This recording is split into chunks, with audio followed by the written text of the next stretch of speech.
And then they started very slowly, very meticulously, take the people out of the ghetto.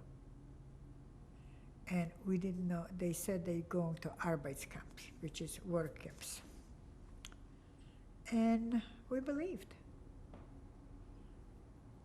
And we were evacuated, the less transport.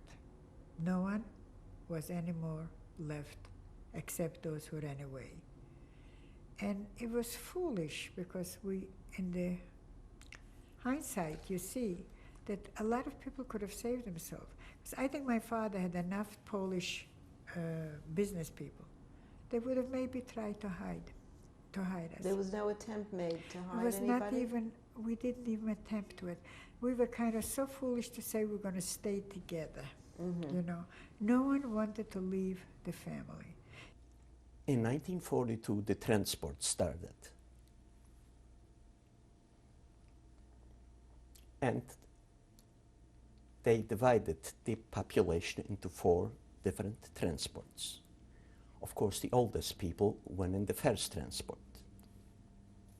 People of middle age went in the second transport.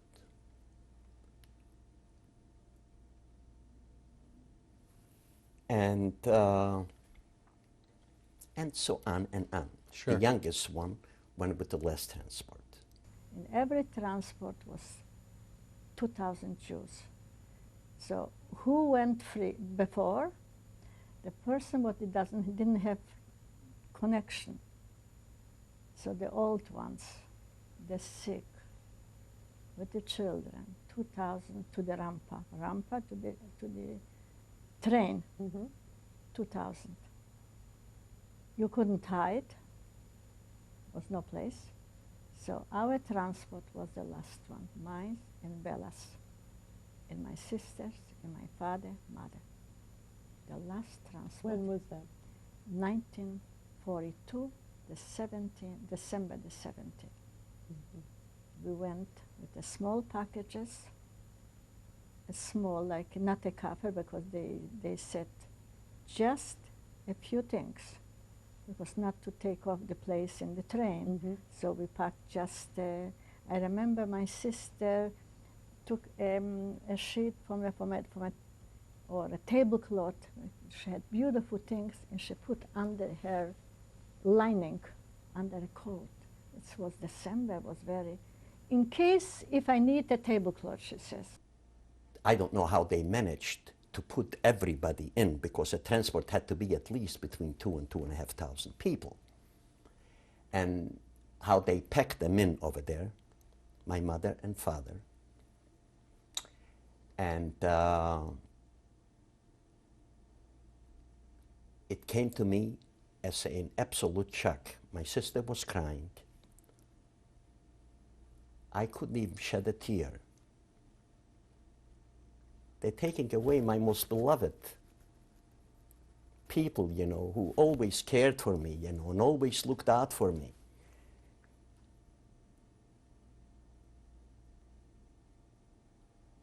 They took him away, and that was it. My sister, she had absolutely no control. Well, she was older, you know, 6 years. If I am 13 and she is 18 and a half to 19 years old, you know, so she was more aware of what was going on maybe than I did.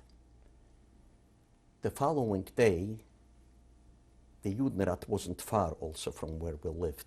She saw this Mr. Ramek, the president of the Judenrat, and she fell on his feet and started crying. What did you do to my parents? I thought to myself, that poor man.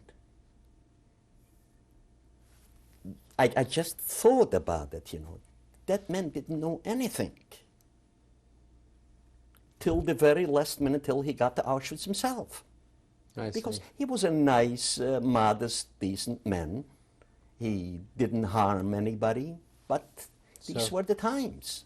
So Leah's Hindley got in the same barack and nearly slept one night together.